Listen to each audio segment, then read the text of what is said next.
से आता सुशील। कदम धीरे लेकिन सांसें तेज थीं और आंखों में हल्का डर और हल्की उम्मीद थी। सुशील हिचकता है, होंठ सूखते हैं, फिर साहस जुटाकर बोलता है, गायत्री जी, वो आज मोमोज की खुशबू कुछ अलग लग रही है। शायद हवा अच्छी है या शायद कोई और वजह है। मैं बस सोच रहा था आपसे बात करूं। गायत्री ने जैसे ही उसकी तरफ मुड़कर देखा, उसके गालों में हल्की लाली फैल गई, आंखें झुकी, मुस्कान धीमी, बिल्कुल वैसी जैसी सुशील को दीवाना कर दे। सुशील जी, आप हर दिन कुछ नया बोल जाते हैं और मैं हर बार ये समझ नहीं पाती कि क्या जवाब दूं। लेकिन ये आपकी बातें मन को बहुत ठंडक देती हैं, जैसे कोई मीठी मिठाई। और तभी गायत्री का पति गणेश उसे कहता है, चेहरा लाल, आंखें तनी हुई, मन में जलन और शक। अरे सुशील, तू फिर आ गया। मोमोज खाने आता है या मेरी बीवी की आंखों में तैरने? साफ साफ बता दूं, मैं मेरे बीवी से बहुत प्यार करता हूं, इसलिए ज्यादा भी अच्छा मत बनो मेरे बीवी से।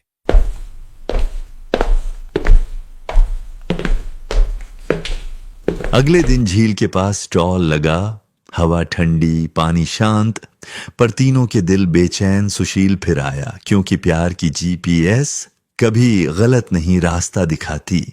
गायत्री जी, यहाँ का माहौल बहुत शांत है। मैं सच कहूं तो आपके साथ यहाँ खड़े होकर अच्छा लगता है। दिल में कुछ अजीब सा महसूस होता है। अच्छा, लेकिन जरा सा अजीब। गायत्री की पल के नीचे, होठों पर हल्की मुस्कान, सांसों में शर्म, वो सुशील से कहती हैं, सुशील जी, आप इतनी सीधी बातें कैसे बोल लेते हैं? मैं तो सुनकर ही मस्त मगन हो जाती हूँ। और ये झील पता नहीं क्यों दिल को और परेशान कर रही है।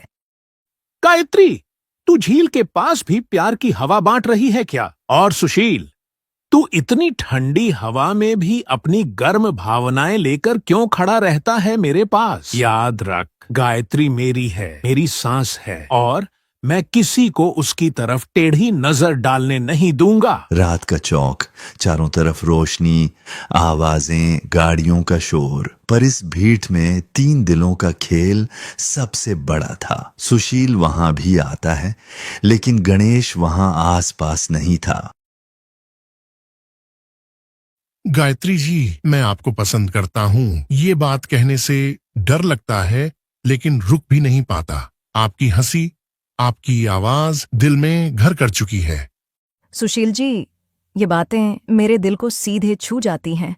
मैंने कभी सोचा नहीं था कि कोई ऐसे मेरे लिए महसूस करेगा, लेकिन मैं कुछ समझ नहीं पा रही। दिल डरता भी है और खुश भी होता है।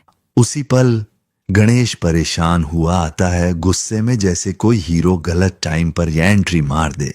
बस अब और नहीं। मेरी बीवी के सामने ऐसे वैसे इमोशन खोलने से पहले मुझे देख, मैं हूं उसका पति, प्यार करता हूं उससे, शादी भी की है, और तू मेरे ही सामने उसे प्यार भरे डायलॉग सुना रहा है।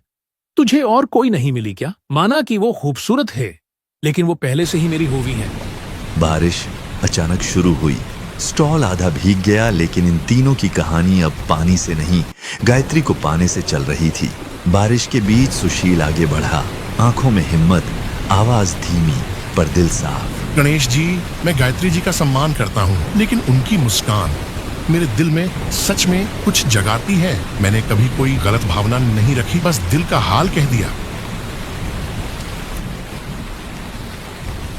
गायत्री भी भीग रही थी, पर उसके चेहरे पर शर्म और जिम्मेदारी का मिला जुला भाव था। वो धीरे से लेकिन शर्माते हुए कहती हैं, सुशील जी, आपकी बातें मुझे जरूरी लगती हैं, लेकिन मेरा दिल, मेरा घर मेरे गणेश के साथ है।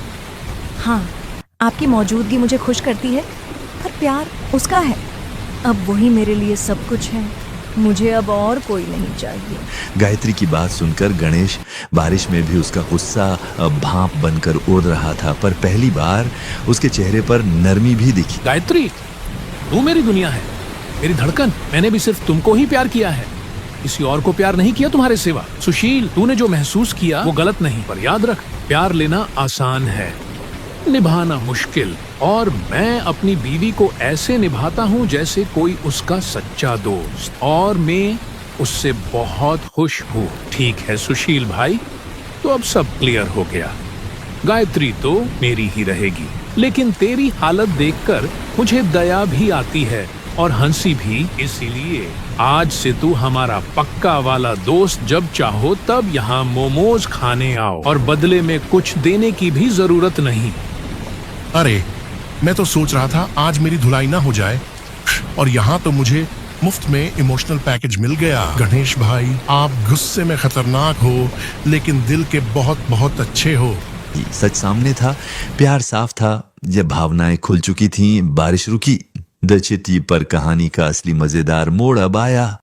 सुशील जी, आप भी अच्छे इंसान हो, इसलिए मैंने गणेश को गुस्सा कम करने को बोला। और अब आप स्टॉल पर आएंगे तो सबका दिल भी बेहल जाएगा आपकी प्यार भरी बातें सुनकर। और दोबारा मेरे से प्यार भरी बातें मत करना, मेरे पति को ये सब अच्छा नहीं लगता। मैं बस उन्हीं की हूँ और उन्हीं की रहूंगी। मेरे आप दूर ही रहना, ठीक है? फिर कभी आइएगा मेरे बनाए हुए मोमोज खाने। ऐसा बोलकर गायत्री सुशील को अलविदा करने के लिए हाथ मिलाती है। सुशील भी उसे हाथ मिलाता है। तभी सुशील को एहसास हुआ कि गायत्री ने एक मुड़ी हुई चिट्ठी उसके हाथ में चुपके से दी ताकि गणेश देख ना पाए। सुशील ने भी वो चिट्ठी चुपके से मुट्ठी में छुपा ली और सबको अलविदा कह के अपने घर चला गया।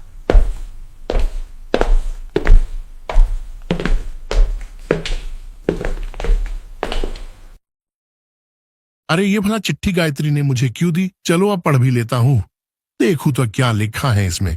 सुशील जी, मैं ये चिट्ठी इनसे चिपकर चुपके से लिख रही हूँ। मुझे भी आपसे बहुत प्यार है, मुझे आप बहुत अच्छे लगते हो। गणेश जी के सामने मैं खुलकर बोल नहीं पाती। मुझे आपसे एक बार अकेले में मिलना है, आपसे दिल की बात करनी है। आज शाम उस पुराने पत्थरों के टूटे हुए मकान के पास मिलो, मैं भी तुमसे वहीं पर मिलूंगी। बाय। सुशील को तो बस यही चाहिए था। वो मन ही मन बहुत खुश हुआ। अब उसे भी अपने प्यार से मिलने की बेताबी हो रही थी। वो शाम को उस पुराने खंडहरनुमा घर के पास जाता है। गायत्री पहले भी वहां पहुंच गई थी।